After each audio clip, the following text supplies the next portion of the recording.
Hello everyone and welcome to Super Gunstar Heroes for the Super Nintendo. No, I mean Gunstar Super Heroes for the Super Game Boy Advance. This is the intro to Gunstar Heroes in sepia tone and still frames. The journey ends here. No, actually, that was the beginning of the game. It's lies. M. Bison tells lies. The Earth under one person's power.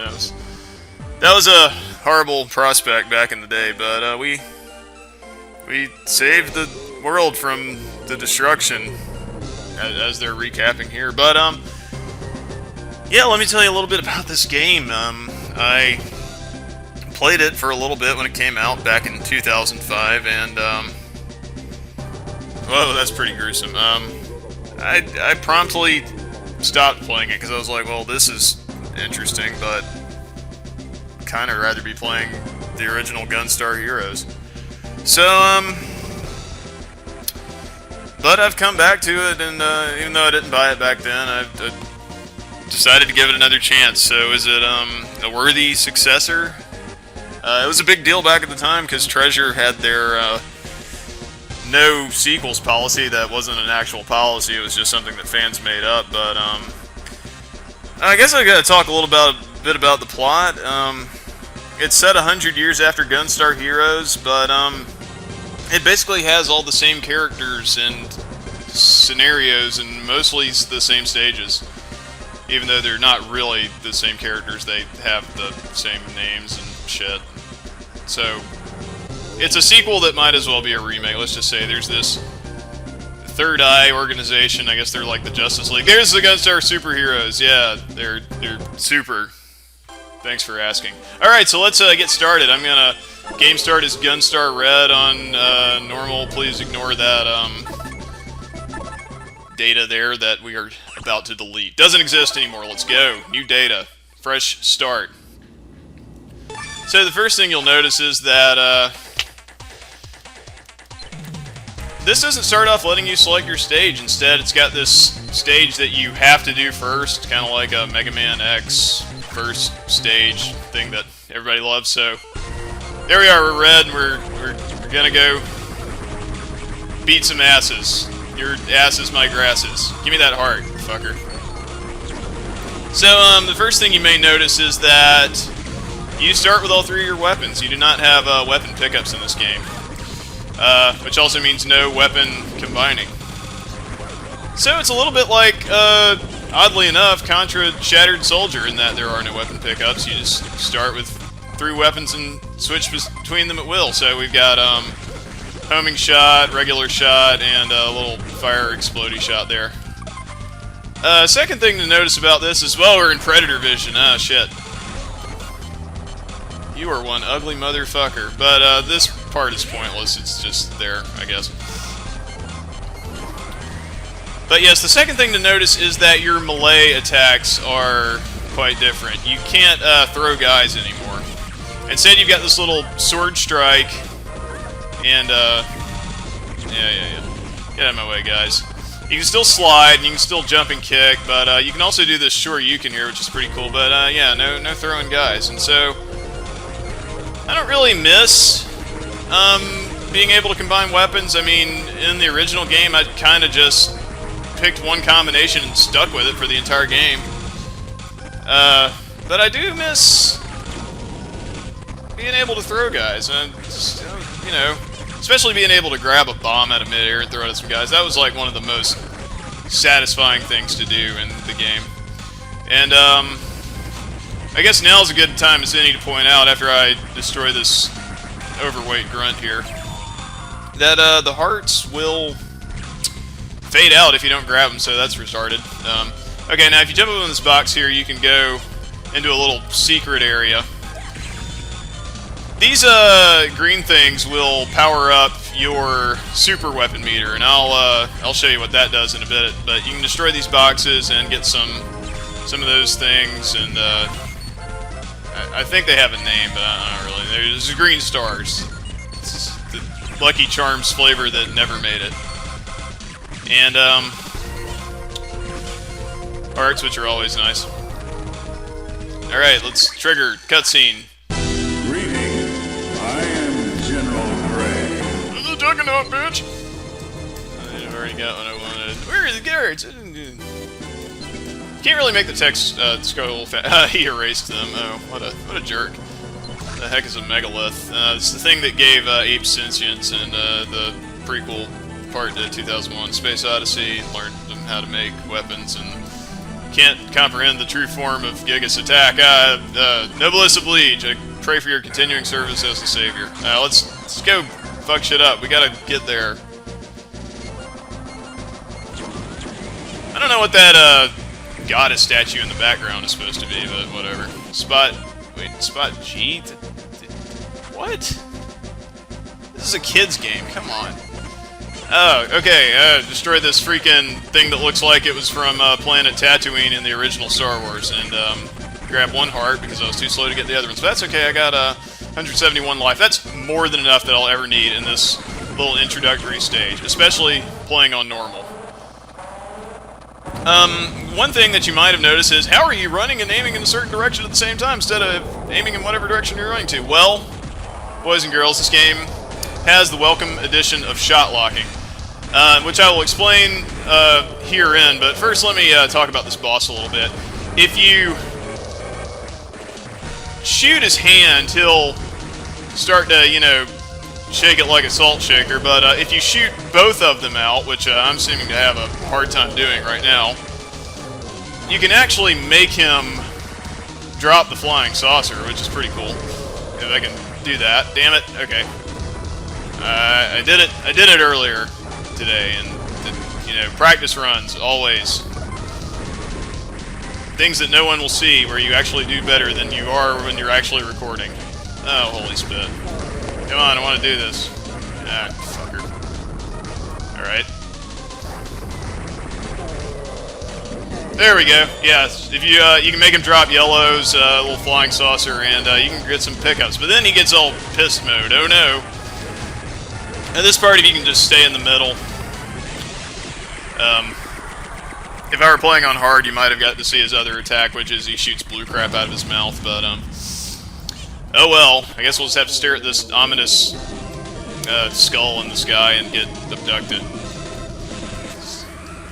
Red looks kind of reluctant to go there, but we got a new record, but that's only because we deleted our data. Sure, whatever. That's a great name to input. Third eye seems to have vanished, so hard to believe. You're snipped. You no longer exist. Please make the text scroll faster. 4 Moons has a treasure gem as opposed to a Sega or Konami gem. Yes, I recall how 4 Moons appeared after. What? This plot's all just garnish. I mean, it's weird. Also, if you play as blue, the plot's slightly different. And you also get some different flavor text between stages if you play on hard mode, so we were aptly named because we were named after events that happened 100 years ago. Well, we meet, yeah, what irony? Well, it's not irony, it's just lazy writing. So now we can select our stages, but we'll just do them in order, why not? No, I don't want to go back to Earth, damn it. Alright, Moon 1, go. There's been an experiment. They have, it's incorrect pronoun usage, I think. I don't know, I'm not a math teacher. Alright, so, basically, the big motif of Gunstar Superheroes is, we wanted to remake Gunstar Heroes, and we really wish we could have done it with, Mode 7. So, there's all kinds of silly little rotating shit all up in this game, so, yeah, they totally take advantage of that, sometimes, gratuitously, but take that as you will. So, yes, this is, clearly based on the jungle stage where you do fight Pink. And we're just gonna take out these flying guffs and these little, Galaga robot insects here. Well, Yellow can't really seem to pay attention to where she's flying. She's like looking around. It's like, hey, look, there's a little squirrel and bird. And, I look over there. I think I can see that looks like my house. I'm just like, hey, how am I standing on this thing? I don't even know. It's really windy here, and yet my hair does not move. Fuck. Anyway, let me explain shot locking here. If you hold down the R button and nothing else, you can aim in 8 directions and not move. However, if you hold the B button and the R button, you can lock your shot and move. So it's a free moving shot lock. Yeah, you understand. Well, if you don't, well, then screw you. Now, usually, I don't like to destroy the villager's house in the original Gunstar Heroes, but they always give you a heart in this one, so screw the villagers, I say. It's like Link going in their house and smashing pots. I mean, what a dick. Oh, lordy lord. And another thing about the weapons in this game is if you double tap... Oh, I just got kicked in the genital region. Why didn't I say the nuts? Well, we'll find out later, I guess. Or will you? I will keep you in suspense. But yes, if you double tap and hold R, you will whip out this hardcore uprising gun and go nuts. Depending on which weapon you have selected. So if it's fire, it's this big spread thing, and it's a homing, there's a dragon flies around the screen. But that drains your little super weapon meter juice that we talked about earlier. So, if you're red, basically you can use the rapid one, and as long as you're hitting something, it will never really drain, so you can basically just destroy everything with impunity, but you cannot move while you are firing that shot, and I have almost got 200 health, so, I mean, we are not hurting at all, even though I'm getting shot by a Gatling gun here. Yeah, die. Bring it on. Alright, so, you also may have noticed that they don't do little boss blurbs before the bosses, so but anybody who knows Gunstar Heroes knows that this is Papaya Dance. If you slash these little grape clusters here, you can get hearts, but it's not letting me pick it up because I'm tapping too rapidly, and I'm using my Radiant Sword. There we go.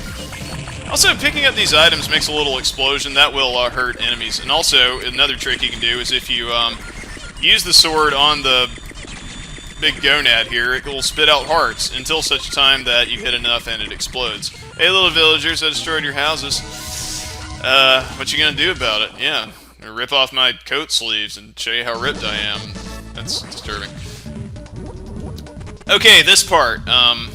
Basically, it's playing samba music, and I have to run around collecting peeps and not get hit by these fucking sandworms. So you must walk without rhythm, I guess. They're not really sandworms, though, are they? They're grass worms, I guess. And if you get hit, you drop all of them, and so that's fun. That's great. I'm glad this part exists. I don't know why this part exists. It's not super hard. I'm just playing poorly. What you have to do is get the peeps to the exit door, and you can get a few of them and then drop them off, or you can drop them all off at once and get, you know, big points. So if you care about points, there's that. I would have liked to have a little radar to tell, like, where the peeps were that I haven't gotten yet. As you can see, I dropped a few of them there. I think that's all 16 of them. So let's just dump them in the house, and yes, we are done with this. And there's no more of this anywhere in the game, so that's that. I'm sure you're all terribly sad. I'm not sure what the submarine is here for. So let's keep going up the pyramid. With its weird little Mayan aqueducts and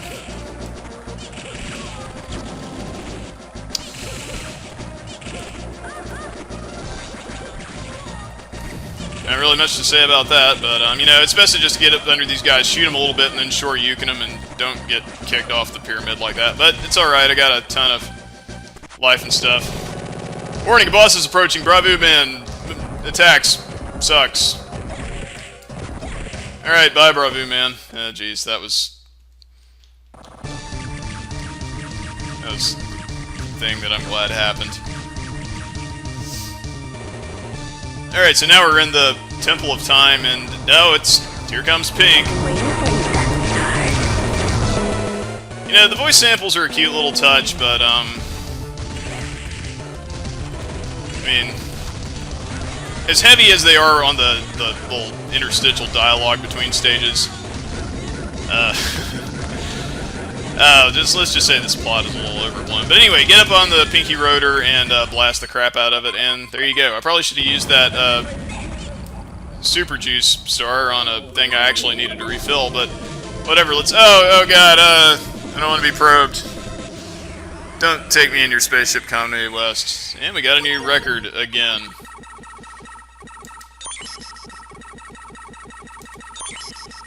Rawr.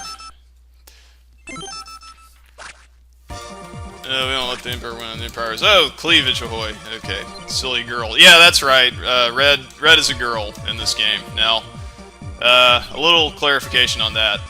Red is a girl in the English localization. However... the Blue Treasure Gem was acquired, whatever. It's for good at being trained.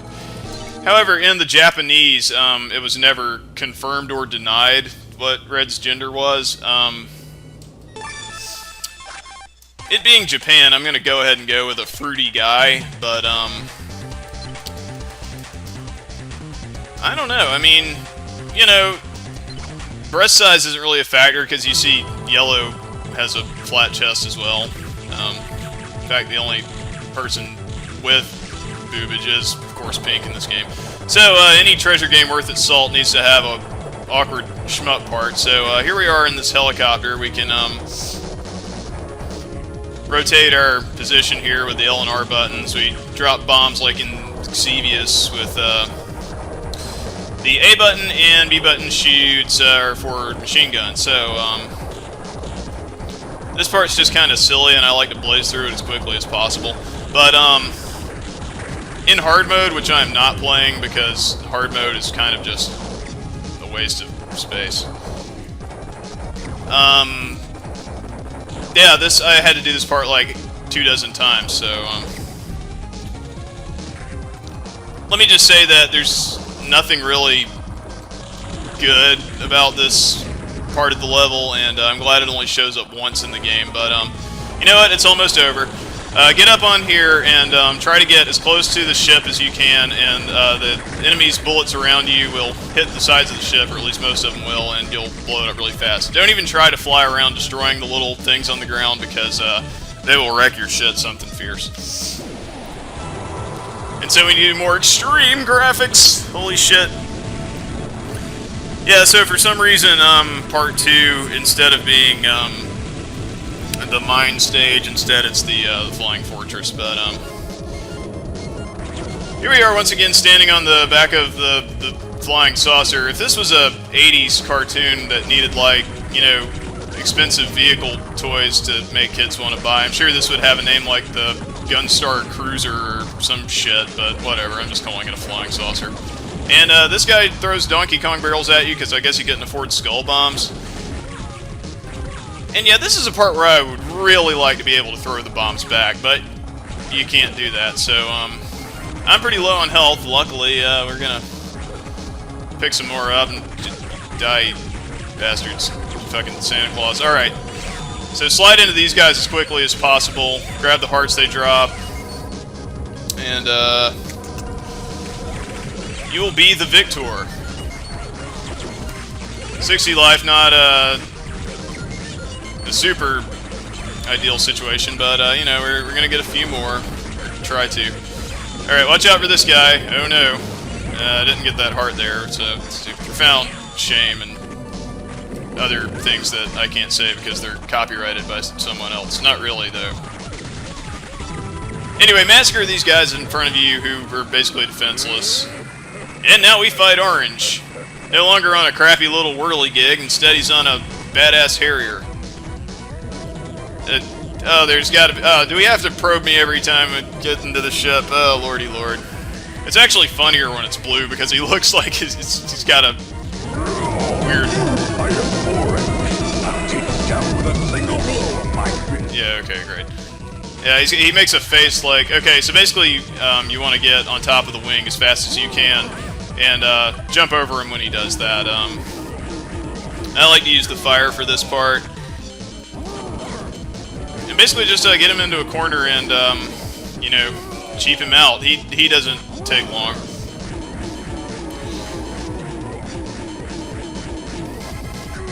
And I realized something when doing my practice runs that